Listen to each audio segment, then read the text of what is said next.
Chelik Yudches, Volume 18, the first sicha for Shavuos. As an introduction, I would like to familiarize ourselves with a very important concept which is key to this sicha. And that is a halachic concept from the Gemara. It's called Dina de Bar Metzra. Literally translates the rule or the halacha of a bordering field. What does this mean? If one sells a field, there is, so to speak, a first right to the neighboring fields, meaning the owners of the neighboring fields have a first right to purchase that field. What happens if the seller went over their head or did not offer it to them and sold it to, someone else? Then the neighbors could actually come and seize it, can actually take it by right, by virtue of this mitzvah, of this law, of this rule of bar metzra.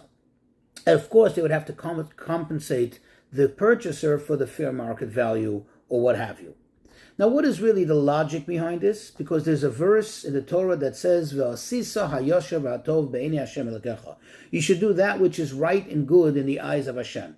And this is precisely that. Because a person who is in a neighboring field and is going to anyway purchase a field, it would obviously be best for them, much better for them, more practical, more efficient for them to have an adjacent field versus having a field elsewhere, because here you can minimize the amount of equipment you need and the amount of time that gets wasted on traveling from one work site to another, and so on and so forth. And therefore, this is considered to be a just act, and therefore, the Torah expects you, and in fact obligates you, to follow it.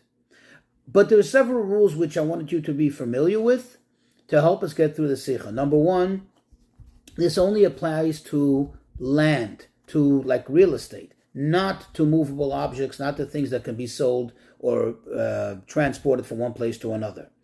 This, number two, this rule only applies to a sale, not to a gift. In other words, if I gift somebody my field, no one can come and make the argument, hey, I'm the next door neighbor, you should have sold it to me first. Because it's my right to gift it to whoever I want, and it's something I did out of the goodness of my heart, and it's my discretion, and no one has any right to tell me whom to gift it to and who not, and how, and to give it away.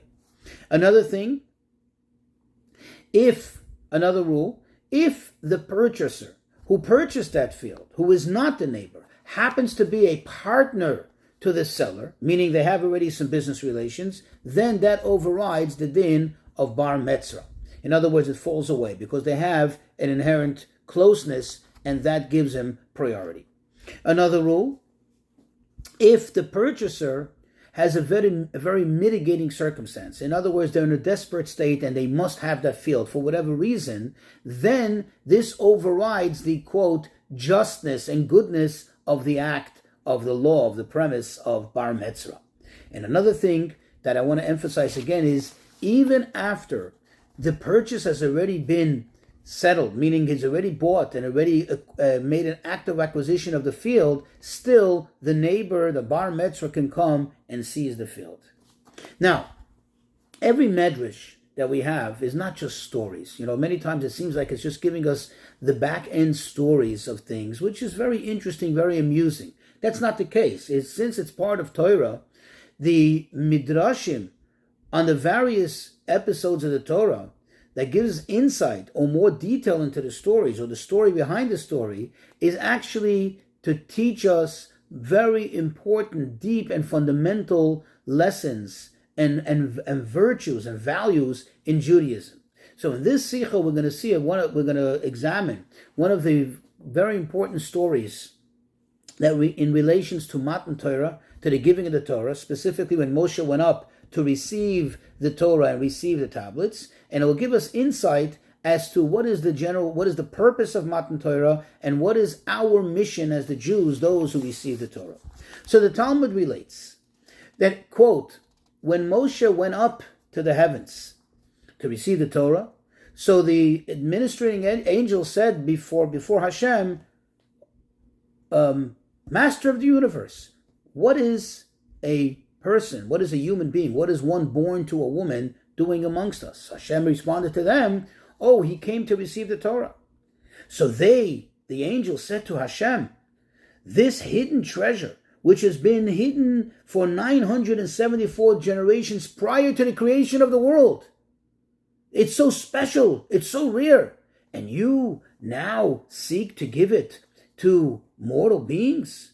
And they quoted the verses which says, what is man that you should be mindful of him? And another verse that says, quote, Hashem, look how great you are, to know hoitcha ala shamayim. Why don't you place your majesty on the heavens? That means leave it here in the heavens.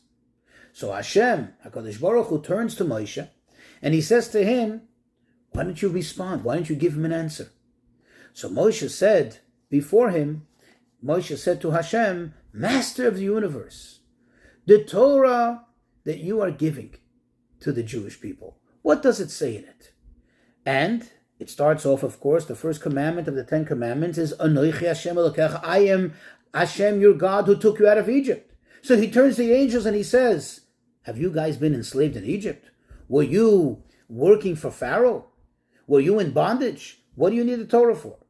And then again he turns to them and he says, here is another commandment. It says you should have no other gods before me. Are you by any chance do you find yourselves amongst the nations of the world who can influence you to worship other gods?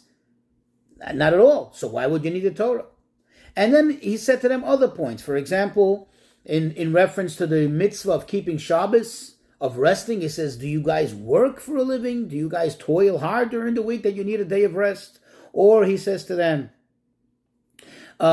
is it that you have parents, that you have to be commandment to honor your father and mother? Or not to steal? Do you guys do any commerce? Do you have any business dealings that you need to be reminded not to steal from each other? And then finally he concludes with saying, do you have a Yetzer Hara? Do any of you have at all an evil inclination for which you need to be warned? You need to be prohibited from having jealousy. Jealousy comes from evil inclination. And therefore, Moshe made the case, the Torah has nothing to do with you, and therefore you have no argument for it.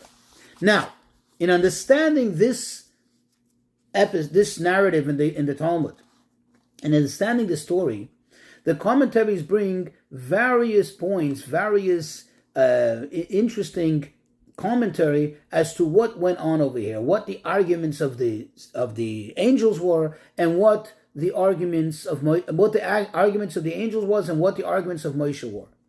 So there is those that say that the fundamental argument of the angels was based on, so to speak, legally speaking, on the law of Bar Mitzvah. And that's why they use the verse, Tno hoitcha ala shamayim. Why don't you place your glory? Why don't you place it on the heavens? What were they saying? Their argument was, since the Torah is hidden here in the heavens for so many generations, and they, the angels, where do they, quote, reside, so to speak, in the heavens? So this will only follow to do what's just and right, and give it to them. And of course, if you argue, but wait, 1 second, has Hashem not established in the Torah already? It says, quote, command the children of Israel, or say to the children of Israel. Even so, the angels can make the argument that this law of Bar Mitzvah, this law of honoring the owner of the neighboring field, applies even after the purchase was said and done, even after the purchase has been, so to speak, completed. Even then, you can come and seize it. So that's the argument. It's not too late.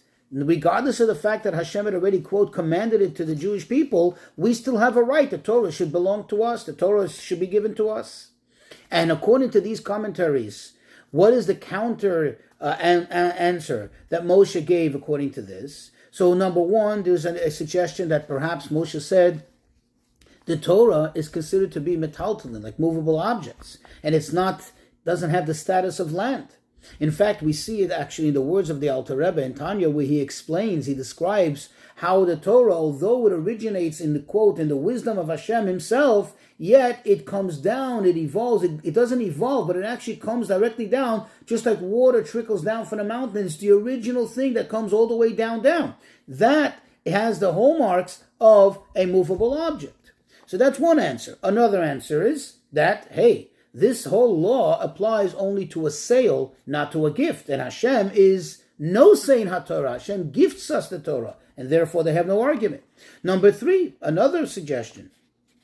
Since there's a verse that says, quote, who is a nation that's such a great nation that has Hashem close to him, and therefore Hashem is like a relative to us, and we spoke about it, that the fact is, that the rule of bar mitzvah does not apply if you're selling it to a relative or you're giving it away to a relative.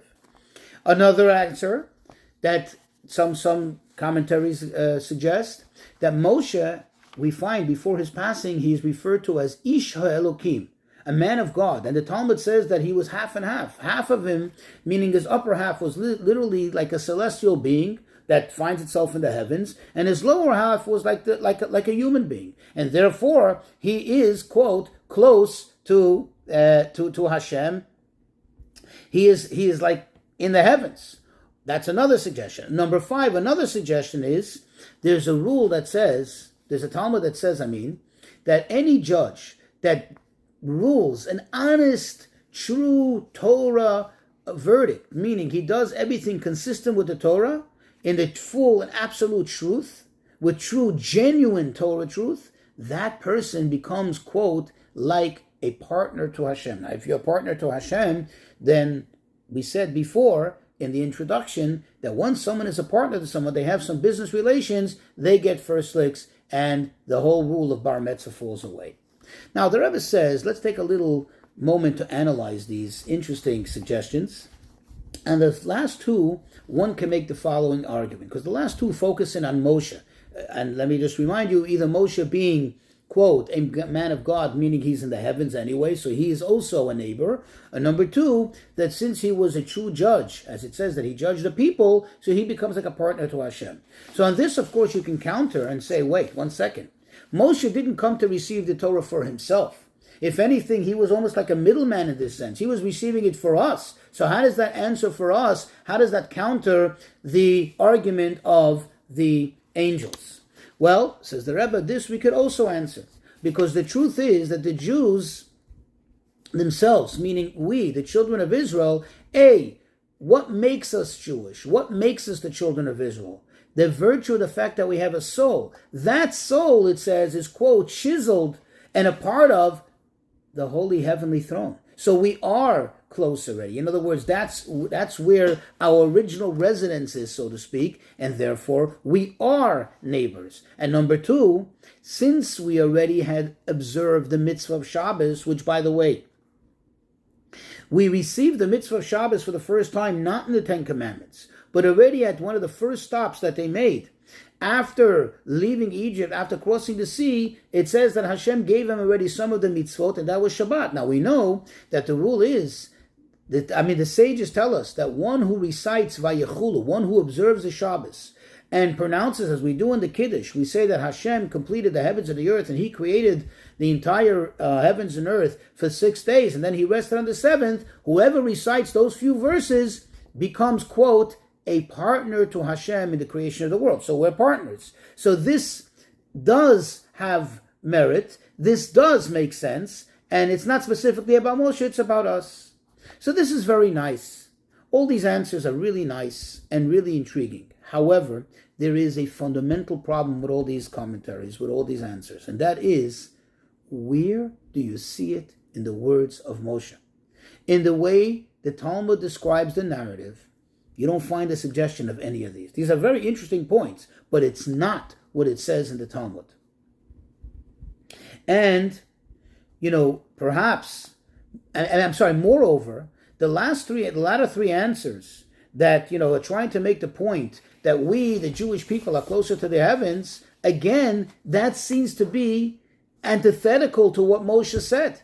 Because Moshe said, and he emphasized again and again how we are connected to the earth, not connected to the heaven. In other words, how we are more earthly. We have parents. We have come from flesh and blood. We work. We are involved in the mundane. We have a Yetzer Hara. We have the potential or predisposition for jealousy and for stealing and things like that. That is the opposite of being close to heaven and making the argument that we are close in the sense that we are neighbors.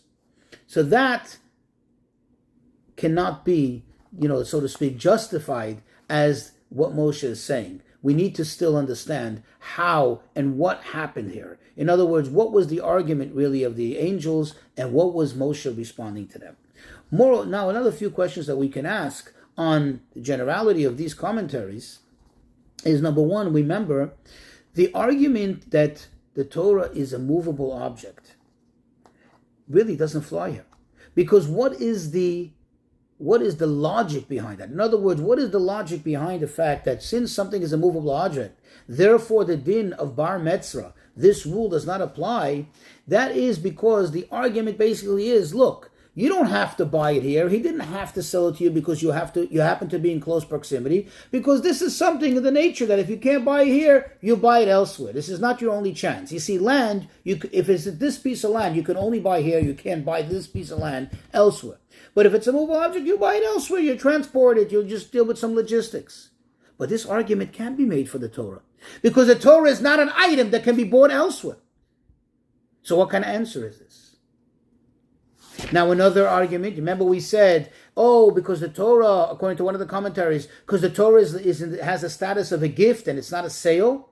That's true. The Torah is considered a gift. But we also do find that the Torah has the status of a, quote, an inheritance. And also, it has the status of a sale. It says elsewhere that Hashem sold us the Torah. He sold us his precious treasure. So it does have the status of a sale. So at least from this perspective of it being a sale, how do we explain it away? How do we explain it away? Now, there is another approach in trying to explain this episode by explaining that the angels were not arguing that they want to claim the Torah or the part of the Torah which has more of a connection or has more of an application in earthly things. In other words, they weren't arguing that we want to have the Torah, that part of the Torah which today you would call the Shulchan Aruch, the Code of Jewish Law, the do's and the don'ts of the Torah, because they understood that doesn't apply to them. They don't live in this world. They live in the higher celestial worlds. But their argument was that the Chelek Hasod, that the esoteric part of the Torah, or we call this the part of the Kabbalah, like the secret part of the Torah, that part which is typically concealed, that should remain with them. That is something which is, quote, hidden in the heavens. It's like a treasure that's been kept in the heavens, and that should at least not be given to the Jews, and it should stay with them. And the argument to that, and the answer to that, according to these commentaries, was that there's a rule in the rule of Bar Mitzvah, that if one, quote, sells all of his properties to one person, in other words, he sells his entire net worth, he sells it to one person, that precludes the whole din of Bar Mitzvah. In other words, over there you say, look, since he sold him all his fields, all his properties, now this gets included in the package, and the neighbor cannot come and argue bar mitzvah. Why? Because when you sell something, you sell it as a whole thing. You sell it as an entirety. And since he's selling it all of it, therefore, it overrides the din of bar mitzvah. So therefore, the argument that they say that answers the argument of the angels is that, look, if the Jews get one part of the Torah, which is the main part of the Torah, the part which they the part of action, the part of implementation, which is the performance of the mitzvot and all its details, then they get that part too, and there's no argument for you. Okay, because and we need it because we have to be in this world, and we need to implement the Torah. In order to be able to overcome the hardships and the challenges that the world and the worldly things bring in performance of the Torah, therefore we need to have also that essence of the Torah, that secretive part of the Torah, the esoteric part of the Torah, which is like that special antidote to overcome and to counter the Yetzer Hara, the evil inclination. So that's, according to these commentaries, how we can explain away this story. However, there's still a difficulty. Why? Because we don't see this in the words of Moshe. On the contrary, Moshe seems to focus in not on the esoterics, but all and only on the, so to speak, the actionable things, that which is connected to the mundane, whether it's parents, whether it's work, whether it's enslavement, whether it's jealousy, whether it's thievery. All these things is everything but esoterics. This is just plain, simple, practical, down-to-earth stuff. So we don't see it in his words. So therefore, although this is a very nice approach, but it still doesn't suffice for us to really understand, thoroughly appreciate what the Talmud says, it the way the Talmud brings the narrative. So the Rebbe says the explanation is as follows. You see, what is the purpose of the Torah? The purpose of the Torah is that we should accomplish Hashem's will. We should fulfill his desire in the creation of the world, which is to make a dira b'tachtonim, literally to make a dwelling place for him down here in this earth. Now, why is the emphasis on the word dira, a dwelling place? Because a dwelling place, as explained, is a place where one is comfortable. You know, when one is even in the fanciest hotel, you don't feel the same way that you're at home. And when one is in a place, even if they feel comfortable there, but if it's not your house, you don't behave in the same manner as comfortable and have your guard down as when you're in the privacy of your own home. And Hashem wanted it to be that the world should become a place not just compatible, but it should be a place to godliness. But it should be a place where godliness is, so to speak, feeling absolutely comfortable in this world. And therefore, all the arguments of the angels fall away. Why? Because the rule is that if, quote, the bar metzra, meaning the owner of the neighboring field, he desires that parcel of land in order to plant it, in order to do agriculture. And the purchaser, he purchased the land with the purpose of developing it and building dwelling places, building places of residence. He has the preference. Now, since our purpose in this world is to make, quote, a place of residence for Hashem, a dwelling place for Hashem, therefore the argument of the angels falls away. And that's exactly what Moshe told them. He gave them all the examples how the purpose and the objective of the Torah and the Ten Commandments is to make a dwelling place in this world, either through the means of a positive commandment like keeping Shabbos, or through the means of, observing the negative commandments, not to steal, not to have jealousy, and so on and so forth. All these things are about the transformation of the material, namely to make a dwelling place for Hashem. The question then is, so what was the argument of the angels in the first place? I mean, they're not stupid. They know that this is the purpose of the Torah. The answer is that the angels were arguing, look, we too need to have the effect of Torah. We too need the, quote, the light of Torah. Why? Because as great as they are, and as spiritually high as they are, the angels, still, compared to the essence of God's light, the essence of Hashem, they're so far, they're so distant. And they know that they need the power of the Torah in order to become more elevated, in order to become closer, so to speak, to the essence, to the infinite light of Hashem, in order to be able to enjoy more of a connection to Hashem. However, if that's the case, then why not? Why not give it to them? Because the answer is that ultimately, the way Hashem designed it is that to elevate the world and to elevate the angels, in other words, to bring everything up, both in the material worlds and the spiritual, in the material realms and the spiritual realms, to bring it up closer and closer to Hashem and make a dwelling place for Hashem, that can only happen through our avoda, through our efforts down here, so to speak, in the lower worlds, in the mundane material worlds. Why? Because this is like you use the analogy of a lever. Okay, a type of machine that or think of a forklift. That how do you lift everything up, even the thing that's the highest perched on the top of the entire package. How do you lift it up? By lifting it up from the very bottom and picking up the lowest tier of that load. You now lift up the entirety of the load, including the very top, the very pinnacle of that load. And likewise, the way Hashem made it is that when we lift up the world, not only are we lifting up the physical world, but through us and with us are becoming, the angels become also lifted up and get closer to Hashem and are able to enjoy that infinite light of Hashem more and more. And that's where you see it in the words of Moshe. By him giving all these examples, all these material examples of materialistic things, to the extent he ends with what? With jealousy, which is the lowest. Think about it. Think about the level of the person, how low a person is, that they become jealous. And that, says Moshe, is what we need the Torah for, to lift up even that level, to lift up even that low point of this material world, and bring that up, and through that we'll bring everything up.